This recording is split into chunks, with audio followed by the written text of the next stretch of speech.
어제부터 6일 지방선거 공식 선거운동 시작됐잖아요. 근데 한 여론조사 결과도 주목이 돼요. 하재근 평론가님 또 관심 가는 지역이 어딥니까? 서울 지역인데요. 아하. 헤럴드 경제에서 한국사회 여론연구소에 의뢰를 해가지고 5월 16일부터 17일까지 조사를 했는데 서울시장 후보 지지도를 보면 네. 오세훈 후보가 53.3%, 송영길 후보가 36.9%, 네. 그리고 정의당 권수정 후보가 2.5%가 나왔는데 여기서 오세훈 후보하고 송영길 후보 사이의 격차가 16.4%포인트거든요. 네. 그런데 같은 기관에서 일주일쯤 전에 네. 9일, 10일에 조사를 했었는데 네. 그때는 오세훈, 송영길 후보 격차가 10.9%포인트였습니다. 그러니까 일주일 전에 비해서 격차가 50% 이상, 16.4%포인트로 굉장히 크게 벌어진 거고 오세훈 후보는 더 올라가고 송영길 후보는 더 내려갔습니다. 네. 그럼 이런 상황에서 오세훈 후보 입장에서는 아주 여유만만일까요? 유세 현장에서의 심경, 그 입장 한번 들어보시고 이어가 보도록 하겠습니다. 올라오고 계십니다. 여러분 큰 박수로 맞이해 주시기 바랍니다. 이번 금초구가 첫 연설입니다. 여러분 반갑습니다. 여론조사 결과 나오는 거 보면 조금 차이가 나죠? 그래서 안심이 되나요? 안심보다는 긴장하셔야 되는 게 맞죠? 네, 제가 한 15%포인트 이상 이기다가 막판에 뒤집어지거나 간발의 차이로 가슴을 쓸어내리면서 이겨본 경험이 있는 여러 번 그런 경험을 한 후보이기 때문에 더욱더 긴장하고 있습니다. 아니 근데 하민경 변호사님, 오세훈 후보 입장에선 각종 여론조사 보면 지지율이 오차 범위를 벗어나는 정도의 격차로 앞서는데 저 너무 엄살 아닙니까? 어떻습니까? 사실 그 오세훈 후보가 지금 유세 현장에서 이야기한 것처럼 오세훈 후보 입장에서는 좀 이렇게 뭐 15% 넘게끔 이렇게 이기다가 이제 간발의 차이로 신승 이제 뭐 거두는 이런 경험을 사실 실제 많이 했고 민주당에서 계속 얘기를 하는 숨은표에 대한 사례가 사실 오세훈 후보와 관련돼서 이제 두 가지가 사실 있었습니다. 그 2010년도에 그 한명숙 후보랑 서울시장 선거를 했을 때 그때 이제 10% 넘는 격차가 사실 벌어졌었는데 결과를 보니까 이제 얼마 차이가 나지 않는 것으로 사실 신승을 거뒀던 그런 경험도 있었고 그때 막판에 강남 3구 표가 다 네. 열리면서 그때 역전했다 뭐 그때 그런 네, 유명한 맞습니다. 저기 선거였잖아요. 네. 그리고 또 이번에 또 2016년도에는 이제 정세균 후보랑 그 종로에서 이제 붙었었는데 그때는 오차범위 이제 내 접전을 사실 벌였는데 실제로는 이제 10% 넘는 이제 격차로 또 이렇게 또 승리를 한 그런 경험이 사실 있었던 것을 민주당에서 계속 이제 숨은표를 얘기를 하다 보니까 예, 그래서 이제 안심할 것이 아니라 이제 긴장을 해야 된다. 이거는 엄살이라기보다 그런 경험에서 그렇죠. 나오는 아. 예, 그런 얘기인 것 같습니다. 맞아요. 특히 기억하실 거예요. 종로에서 정세균 후보랑 맞붙었을 때 그 당시 오세훈 후보는 이른바 고공 플레이만 했어요. 막 이준석 후보 노원에 가서 이준석 후보 지지 연설도 하고 막 그랬단 말이에요. 그런데 결국은 민심을 샅샅이 훑고 다녔던 정세균 후보에게 석패했던 그 기억을 떠올리는 것 같습니다. 그런데 오세훈 후보가 어제 했던 발언이 지금 논란이 되고 있답니다. 한번 들어보시고 이어가 보도록 하겠습니다. 아까 제가 강서구의 공약 다 하나하나 말씀드렸는데요. 그게 다 되면 정말 좋겠죠? 강서구 발전할 것 같습니까? 여기 있는 시의원, 구의원 3분의 2 이상 의원으로 보내주시면 제가 1년에 3번씩 강서구청 찾아서 그 진도 나가는 거 확실하게 진행되는지 직접 챙기겠습니다. 오세훈! 과반수만 보내주시면 2번만 올 거예요. 과반수도 안 되면 1번만 올 거예요. 저 세훈 올 수 있게 해주실 수 있죠? 100%다 보내주시면, 의외로 보내주시면 4번 오겠습니다. 이 발언에서 어느 대목이 논란을 빚고 있습니까? 김효은 평론가님. 글쎄요, 오세훈 후보가 참 저렇게 좀 노골적인 발언이랄까? 그런 거 한 거를 별로 들어본 적이 없는데요. 저건 그렇지 않습니까? 이렇게 표를 몰아주면 내가 이만큼 주겠다. 그래서 굉장히 뭔가 그 제안을 하고 거래를 하는 듯한 느낌이 들고요. 이게 한편으로는 우리 열심히 해서 우리 다 당선되십시오. 이런 격려의 말로도 듣기지만 약간 이번에 열심히 안 하면 나중에 내가 시장 됐을 때 뭐 없어? 라는 약간 협박처럼도 들리는 거예요. 그러면 서울시장이 지금 25개 구청에 가서 계속 유세해서 이렇게 얘기할 건가요? 표 많이 주면 이렇게 해줄게, 이렇게 해줄게. 그러면 나중에 서울시장이란 자리가 됐을 때 결국 25개 자치구한테 사업이나 예산 이런 분배 권한을 갖고 있지 않습니까? 그렇기 때문에 지금은 특히 유세장에서는 정 말 하나하나 조심을 해야 되는데 네. 과거하고 좀 다른 게 옛날에는 그냥 이제 그 뭐 유튜브나 이런 걸로 중계가 안 됐습니다. 아하. 그래서 그냥 여기 모여 있는 사람들끼리 약간 우리들끼리 그냥 그렇게 잘합시다 하고 박수 치고 그럽시다 하는 거였는데 이게 현장에 있지 않은 많은 사람들이 듣고 봤을 때는 이거 굉장히 부정적이다 이런 인식을 많이 가질 수 있습니다. 그래서 네. 오세훈 시장이 마치 지금 시장이 다 된 것처럼 그래서 지금 그 어떤 지방선거 출마자들을 좀 약간 줄 세우기라 그럴까요? 성과를 내라. 그 성과에 대해서 내가 응답을 해주겠다. 그렇게 들리는 것들이 좀 문제가 있는 것 같습니다. 충분히 그런 생각할 수 있는 대목 같아요. 그렇다면 어제 민주당의 송영길 후보는 어느 곳을 찾아서 또 어떤 유세를 펼쳤을까요? 한번 들어보시고 이어가 보도록 하겠습니다. 우리 도봉구를 들렸다 오늘 노원구로 오게 됐습니다. 이 노도강, 우리 강북의 중심이 그동안 지하철 인프라에서 철저하게 소외되어 있었습니다. 박원순 시장 때 강북 횡단선을 비롯해서 각종 지하철 노선을 준비를 했습니다. 하나하나 이 강북이 정말 지하철이 사통팔달돼서 모든 지역이 역세권이 되는 강북의 시대를 열겠습니다, 여러분! 강북의 시대를 열겠다고 했는데 근데 어떤 발언이 지금 논란이 되고 있다는 얘기일까요? 근데 지금 이제 공수선거 운동 첫날에 이제 강북 이제 지역을 찾아서 지금 조금 전에 보셨던 것처럼 교통 인프라 부족한 인프라 같은 것도 확충을 하고 하겠다 이런 거는 뭐 충분히 할 수 있는 얘기입니다만 여기서 강북이 제일 못 산다. 강남하고 GDP 차이가 20배나 난다. 그런 얘기를 했어요? 그 얘기는 또 결국은 또 강남과 강북을 갈라치게 하는 그런 발언처럼 들리기도 하고 또 하나는 강북 쪽이 아무래도 강남 지역보다는 민주당의 지지세가 좀 더 높은 곳이죠. 근데 제가 좀 여쭤보고 싶은 게 강북 지역구 대부분 민주당 의원님들이십니다. 그리고 그동안 오세훈 시장이 1년 서울시장 하기 전에 그 전에 박원순 시장이 서울시 계속 운영을 해왔고요. 그때 뭐 했죠? 그 20배 차이가 그럼 뭐 올해 지금 갑자기 생겼나요? 그러니까 저 발언 자체가 굉장히 부적절하고 또 강남과 강북을 갈라치게 하는 그런 발언에다가 그동안의 그런 현역 민주당 의원들이나 그 전 고 박원순 시장은 뭘 했는지라는 생각을 또 한 번 들게 만들기 때문에 굉장히 부적절하다 이런 비판이 제기되고 있는 것 같습니다. 아니나 다를까 송영길 후보의 발언을 놓고 국민의힘 내부에서 뭐 비판이 쏟아졌다면서요, 허주연 변호사님. 맞습니다. 취지는 그렇지 않았을 수 있지만 아무래도 예민한 부분을 건드릴 수 있는 발언이기 때문에 국민의힘에서도 비판이 쏟아졌습니다. 김용태 국민의힘 최고위원이 SNS에 어제 글을 올렸어요. 다른 당 후보한테 이런 말씀 드리는 게 좀 그렇기는 하지만 선거 지려고 아주 작정하신 것처럼 보인다. 그렇지 않고서야 저런 말씀하셨다는 게 믿기지 않는다라고 비판을 했고요. 대통령이 연일 국민통합을 외치며 노력하고 있는데 송 후보는 서울 시민을 강남, 강북으로 갈라치게 하려는 거냐라고 쓴소리를 했습니다. 또 김재섭 전 국민의힘 비대위원도 네. 반발하는 목소리를 냈는데요. SNS에 글을 써서 삶의 질을 GDP로만 계산하는 송영길 후보의 인식이 처참하다라고 하면서 만약에 그런 기준이라고 하면 자기 지역구였던 인천은 도대체 어떻게 평가할지 궁금하다라고 하면서 GDP가 높은 대장동은 또 어떠냐? 송 후보에게는 거기도 지상 낙원인가라면서 강한 비판의 목소리를 냈습니다.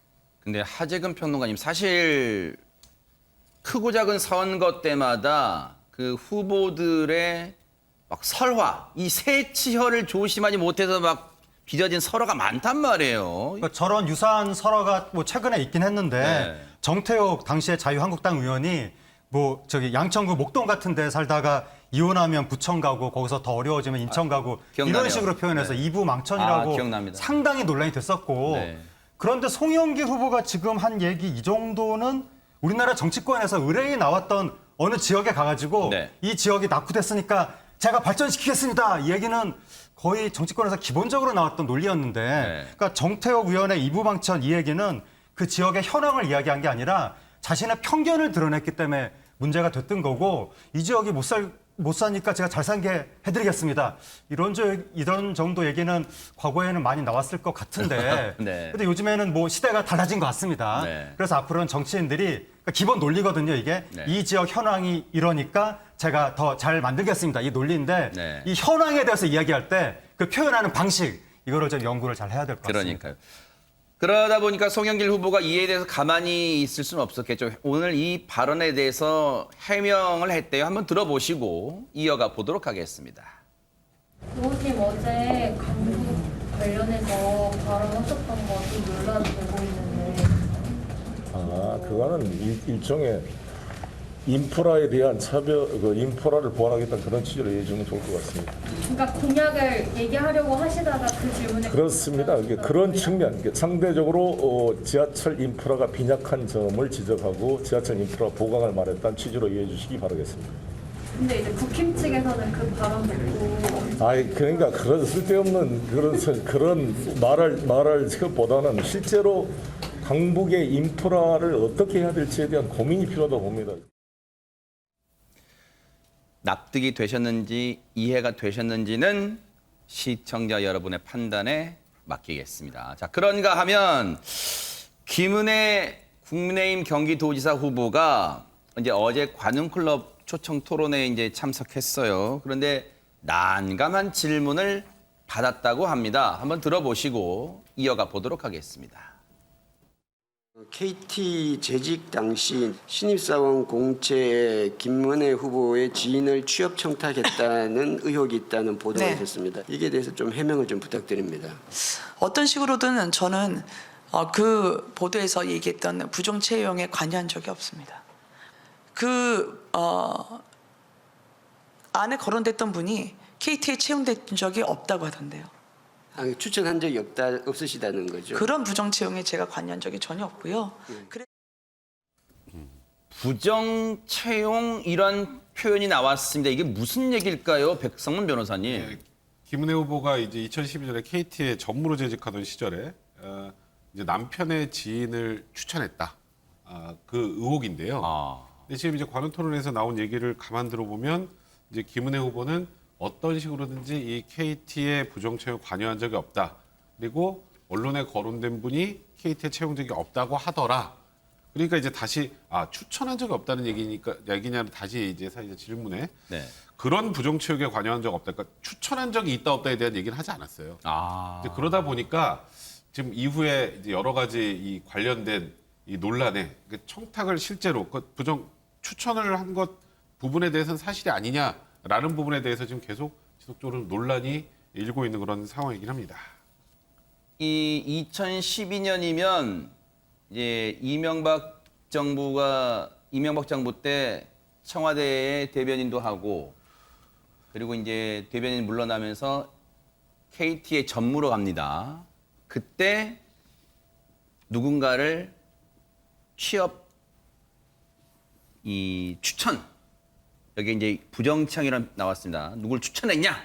그게 어제 관훈클럽 초청토론에 질문 나온 거예요. 근데 본인은 관여한 적이 없다고 표현을 했잖아요. 근데 허주현 변호사님, 근데 관훈 토론회 직후에 이 발언을 반박하는 내용의 뭐 언론 보도가 나왔다면서요. 맞습니다. KBS에서 김은혜 후보가 검찰 조사를 받으면서 채용 추천을 시인한 일이 있다라고 보도가 나왔습니다. 그래요? 근데 당시 이제 2019년도였는데 김은혜 후보가 피의자로 조사를 받았던 사건은 아니었고요. 김성태 전 의원이 이제 뇌물수수 및 업무방해 사건으로 그때 조사를 받은 적이 있었는데 그 당시에 김은혜 후보가 참고인으로 조사를 받으면서 이 검사가 공채 과정에 A 씨를 추천한 사실이 있냐고 물었더니 김은혜 후보가 네 있습니다라고 대답하고 조서를 가지고 이제 보도가 나온 거예요. 그러면서 시댁 쪽에서 챙겨다 다 달라 이런 부탁을 받은 적이 있는데 KT 누구에게 추천했는지는 잘 기억이 나지 않고 회사 기준에 부합하는 인재라면 뽑아달라고 하고 아니라면 탈락시키라는 식으로 말했던 것 같다라고 얘기를 했다는 겁니다. 그런데 검찰은요, 김은혜 후보가 추천한 남편 친척이 실제로 채용되지는 않았다는 거예요. 그래서 이런 점을 참고해서 김은혜 후보를 참고인 조사만 하고 그냥 돌려보냈다 이런 보도가 나온 겁니다. 이런 보도까지 나오자 민주당에서는 즉각 공세에 나섰습니다. 얘기 들어보시고 이어가 보도록 하겠습니다. 어제 김은혜 후보는 부정 채용에 관여한 적이 전혀 없다고 말했습니다. 하지만 김은혜 후보는 3년 전 검찰 조사에서 공채 과정에 지인을 추천한 적이 있다라고 진술했다고 조서에 적혀 있습니다. 그 지인이 김 후보의 시댁 쪽 친척이란 사실도 인정했습니다. 김은혜 후보는 검찰에서는 사실을 실토해놓고 선거에 나와서는 국민을 속이는 새빨간 거짓말을 했습니다. 법은 무섭고 국민은 우습습니까? 자, 이렇게 공세를 하는 가운데 이재명 후보도 비판 대열에 가세했다면서요, 김효원 평론가님? 예, 저 이재명 이제 그 지방선거 총괄선대위원장이 이제 6글자로 취업 비리 아웃이라고 올렸습니다. 지난번에 이제 윤석열 대통령이 이제 당시 네. 후보 시절에 여성가족부 폐지 이런 식의 짧은 글자로 메시지를 선명하게 내는 것처럼 네. 취업 비리 아웃이라고 했습니다. 그 얘기는 김은혜 후보의 당시 KT 전무 시절에 이게 네. 부정 채용이다. 그리고 취업 비리가 있다라는 거를 이제 명확히 얘기한 거죠. 근데 이제 지금 이게 이제 뭐 주장이 좀 다를 수 있는 게 그렇지만 기억해 보시면 KT 부정 채용 그거는 굉장히 여론에서 시끄러웠던 사건입니다. 네. 이석채 전 회장이 관여를 했었고요. 자유한국당 의원이었던 김성태 의원이 딸을 부정 채용시킨 걸로 대법원에서 유죄를 받은 사건입니다. 그런데 이제 김은혜 후보가 2012년 KT 전무로 있던 당시에 지인을 추천했다는 사실이 그 이석채 전 회장의 그 판결문에 나와 있습니다. 그래서 민주당에서는 이거 분명하게 부정 채용 아니냐라고 네. 주장을 하고 있고요. 김은혜 후보는 내가 지인을 뭐 추천은 했지만 최종적으로 불합격이 됐다라고 그래서 이거는 문제가 있다 해서 다시 이제 고발을 하겠다고 하는 건데 어쨌든 그 추천을 했던 사람이 최종적으로 합격은 되지 않았지만 어쨌든 그 면접에서 한번 불합격이 또 합격으로 바뀐 이 결과가 바뀐 게 있기 때문에 아마 이것에 대해 이 문제는 상당히 지방선거 내내 좀 논란이 될 것 같습니다. 김은혜 후보가 이에 대해서 오늘 기자들의 질문을 받았습니다. 한번 들어보시고 이어가 보도록 하겠습니다. 저 김은혜는 부정 청탁을 한 적이 없습니다.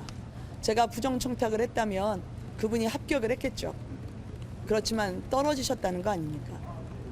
제가 부정 청탁을 했다면 왜 인사 기준에 맞지 않으면 탈락시키라고 얘기를 했을까요?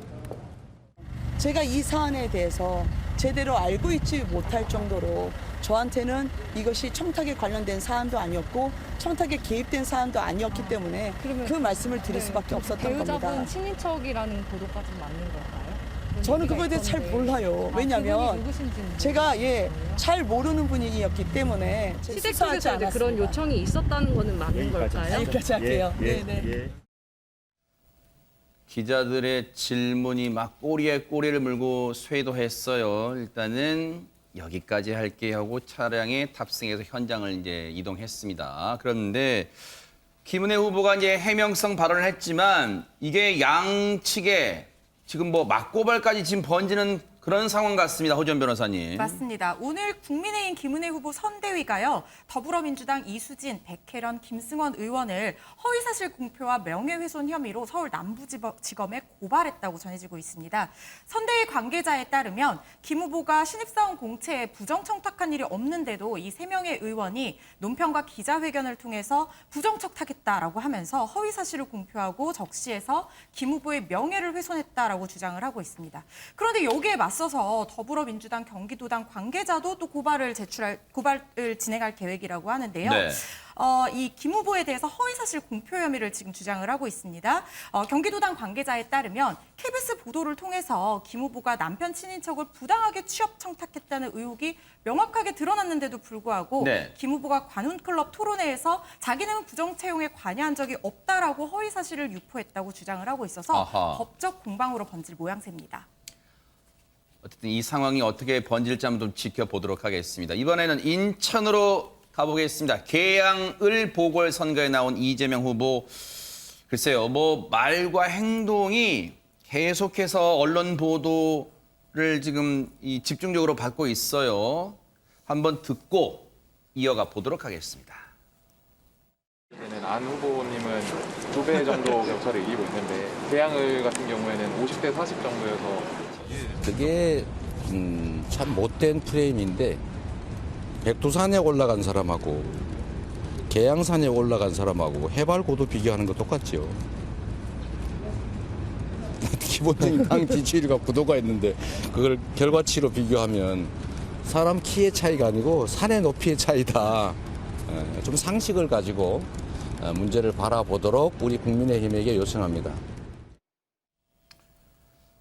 이재명 후보가 이제 말의 특징 중에 이 은유법, 비유적인 표현을 많이 쓰잖아요. 근데 저는 당초 이해를 못 하겠어요. 왜 백두산과 계양산이 왜 나왔습니까, 오지원 변호사님? 그러니까 이 두 산이 백두산은 뭐 한 3,000m 정도 고도가 되고 계양산은 한 300m 정도, 3,400m 정도 되는데 두 개가 완전 높이가 다르잖아요. 그러니까 이재명 후보 발언은 완전 다른 상황에서 선거를 치르고 있는데 같은 선상에 놓고 비교하지 말라는 얘기입니다. 근데 이 발언을 해석을 해보려면 여론조사부터 살펴봐야 될 것 같아요. 18일 인천 계양을과 경기 성남 분당갑 보궐선거 여론조사 결과를 좀 살펴볼 텐데요.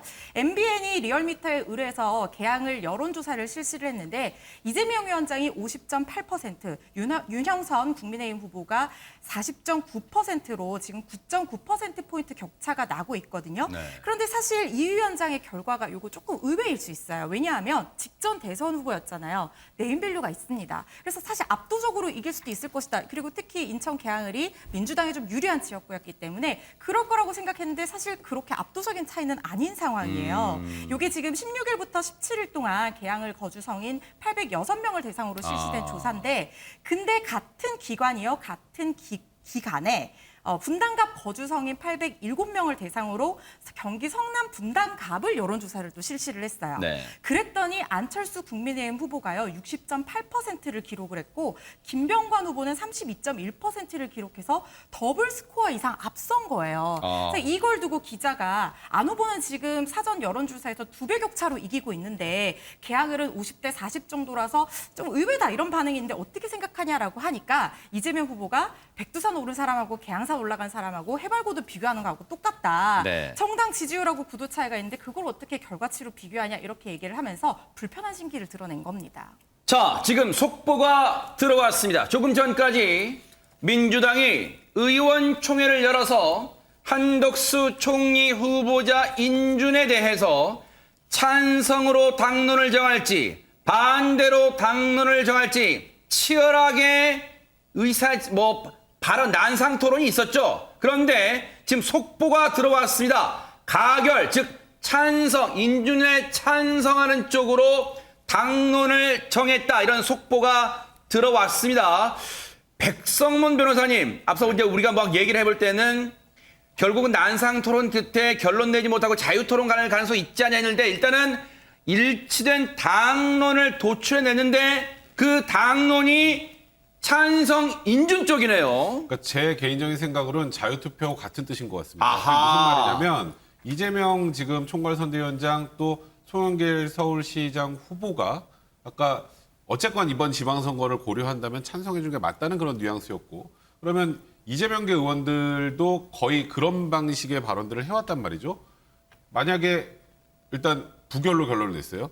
근데 가서 그 의원들이 무기명 투표가 찬성을 하면 그거는 정말 황당한 상황이 되는 거고 자유투표를 해서 찬성 나오는 것보단 우리가 통 크게 어차피 자유투표에서 무기명이니까 찬성이 나올 거라면 통 크게 우리가 윤석열 정부 첫 총리 인사 인준을 통과시켜주는 모양새를 취하는 게 오히려 낫다고 판단한 게 아닌가. 네. 그래서 자유투표가 아닌 차라리 이왕 모양새를 낼 거면 네. 이왕 인준이 통과될 것 같으면 가결로 당론을 정하는 게 낫지 않을까. 네. 이렇게 결론을 낸 것으로 전 개인적으로 생각이 듭니다. 네.